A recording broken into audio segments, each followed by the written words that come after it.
Hey hello everyone, welcome back to my channel Bunty's makeup studios academy থেকে চলে এলাম ছোট্ট আরও একটা মিনি ব্লগ নিয়ে।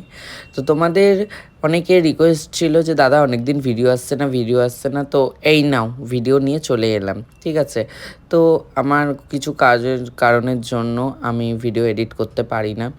তো চলো আমি ভিডিওটা স্টার্ট করি। তো আমার সেদিনকে লোকেশান ছিল বালি ঘোষপাড়া। আমার বাড়ি থেকে খুব একটা দূর নয়, তাই জন্য আমরা হেঁটে হেঁটেই চলে গেছিলাম।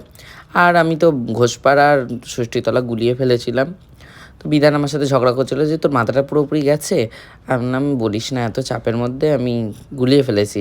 তো যাই হোক, ওর সাথে একটু চেঁচামেচি হলো।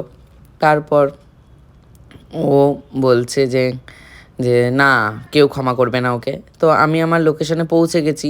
তো ফ্ল্যাটে নিতে আসছে যে মানে আমার ক্লায়েন্ট, সে নিতে আসছে আমাকে, আর বিধানকে ব্লাশ করছে। ও মাই গড!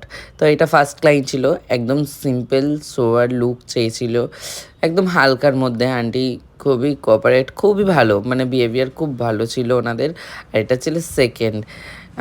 এই ম্যামের একটু কী বলে, স্কিনটা এত প্রবলেম, মানে বুঝতেই পারছো, আমি রকলি দিয়েছি পুরো একদম মেকআপটা।